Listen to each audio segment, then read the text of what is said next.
শীতেলেই বেড়ে যায় কচ্ছপ শিকার ও পাচার। চাঁদপুর কুমিল্লার জলাধার থেকে ধরে এদের নেওয়া হয় দিনাজপুর বগুড়ায়। সম্প্রতি বন বিভাগের বেশ কয়েকটি অভিযানে প্রায় ৩০ মণ কচ্ছপ উদ্ধার করে বন বিভাগ। বন্যপ্রাণী অপরাধী ইউনিট বলছে, শুকনো মৌসুমে জলাশয়ের পানি শুকিয়ে এলে একটি চক্র নামে কচ্ছপ ও পরিযায়ী পাখি শিকারে। অপরিচিত পরিবেশ, তাই অবাক চোখে চারপাশ দেখে ফিরছে কড়িকাট্টা কচ্ছপ।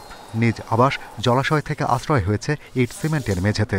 বন বিভাগের বন্যপ্রাণী উদ্ধার কেন্দ্রে আরও আছে হলুদ সন্ধি কচ্ছপ, যা রাতের বাসে উত্তরবঙ্গে পাচার হচ্ছিল।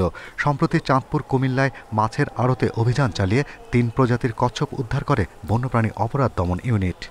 কুচিয়া ব্যবসার সাথে সম্পৃক্ত আছে, তাদের সাথে এই কচ্ছপ ধরার কিছু লোক থাকে আলাদা, তারা আসলে প্রতি বছর একটা কন্টাক্টে থাকে। কুমিল্লা চাঁদপুরে বিভিন্ন খাল বিল নদী নালার এই ভিতর থেকেই এদেরকে ধরা হয়।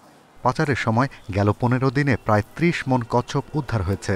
বন বিভাগ বলছে, শীতে খালবিল শুকিয়ে গেলে কচ্ছপ শিকারে নামে একটি চক্র, যাদের সাথে দেশের বিভিন্ন প্রান্তে পাচারকারীদের যোগাযোগ রয়েছে। জলাশয় থেকে এসে মাটির নিচে থাকবে এবং ডিম পাড়বে। যারা ধরে তারা এখন ওই যে গুছি দিয়ে এগুলির এভাবে গর্ত ইয়ে করে এগুলি হারভেস্ট করে। সুতরাং এগুলির মুভমেন্ট আমাদের দেশে এক এলাকা থেকে আরেক এলাকা হতে পারে, অথবা প্রতিবেশী দেশেও যেতে পারে। শীতের শুরুতে পরিযায়ী পাখির আনাগোনা বাড়ে। বিশেষ করে সরালি, বক ও হাঁস প্রজাতির পাখি জলাশয়ে দেখা যায় বেশি। এই সুযোগে পাখি শিকারীরা সক্রিয় হয়ে ওঠে। এরা উচ্চ মূল্যে এসব বিক্রি করে অভিজাত রেস্তোরাঁয়।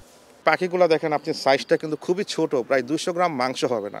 তো এই 200 গ্রাম মাংসের জন্য কিন্তু মানুষ 1500 টাকা আপনার সহজেই খরচ করছে। কিন্তু আপনি দেখেন একটা হাঁস যদি আপনি কিনেন 500 টাকায় কিন্তু আপনি 1200-1300 গ্রামের একটা দেশি হাঁস পেয়ে যাবেন।